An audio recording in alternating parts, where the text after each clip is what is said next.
Hi, it's Danielle here from the Teaching Entrepreneur Association, and today I wanted to discuss with you all about learning outcomes and why learning outcomes are so important in our teaching.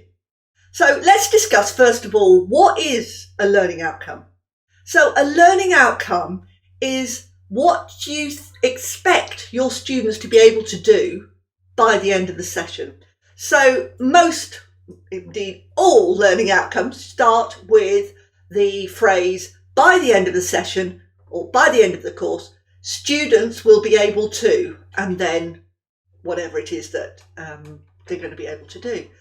But it's not about what you've taught them, it's about what they will be able to do by the end of the session. And that's really important. This doesn't mean what you've taught them, it really means what are they going to be able to do by the time the session or the course finishes and they walk out the door. What are they going to be able to do?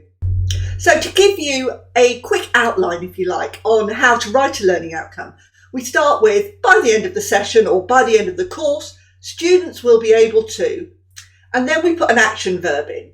So for those of you who know about Bloom and making your learning outcomes smart, you would use one of Bloom's words, i.e. define, comprehend, demonstrate, any of those words, and then what it is exactly that you want them to do. So it could be, by the end of the session, students will be able to define 5 bones in the hand.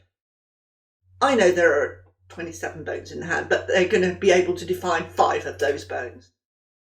So from that, when you're then writing your lesson plan, everything links back to those learning outcomes. And it's really important to have a good, smart learning outcome in place in order for it all to filter through, right through the lesson plan, through what you're teaching, through your assessment and so on. So what I'm going to do now is go through my 3 top tips as usual to support you with this. So the first thing you need to do is take into account always the needs and the preferences of your learners. So once you've done that, you can then build the course around what their needs and preferences are and link that to the topics that you're going to teach. So the way I kind of liken it is, if you were going to build your own home, say you bought a piece of land and you're going to build your own home on it. The first thing you would do, you'd find an architect to help you plan where everything was going to go. So your bedrooms are going to go over here, your kitchen's here, whatever.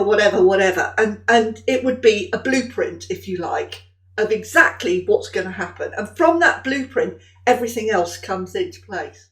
So it's similar when you write your lesson plan. The learning outcomes are like that instruction, if you like, where everything's going to go and how it's going to go, how it's going to be built. What I'm saying to you is, without it, I don't know how you'd build a lesson. I really genuinely don't. So the next part, my second tip, is that these learning outcomes need to be actionable. So for example, if the learning outcome was that students had to demonstrate that they would be able to dive 20 metres, say they were in a SBACWA class, they're doing deep sea diving or diving in a pool or whatever. Their learning outcome is that they're going to be able to demonstrate to you as the teacher that they can dive to 20 metres. So you would need to ensure that everything was in place to enable them to actually really be able to do that.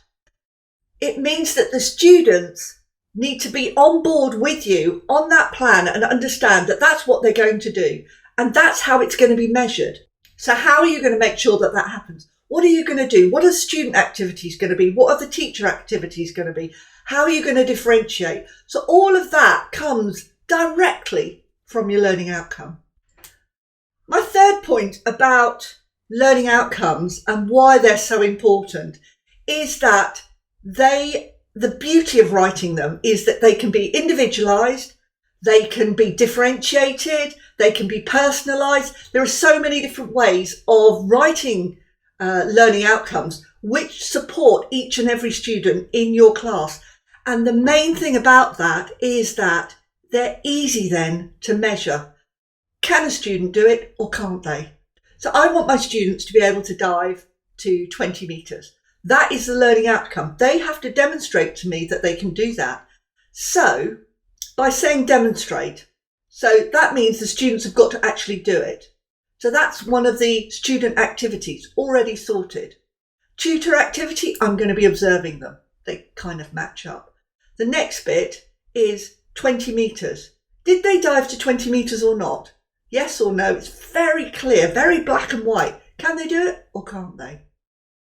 This is why I say that learning outcomes are incredibly important in our teaching practice. I couldn't imagine running a session without them. Okay, so bit heavy there, but I hope this has been useful, and there's loads more, as I say, on the site.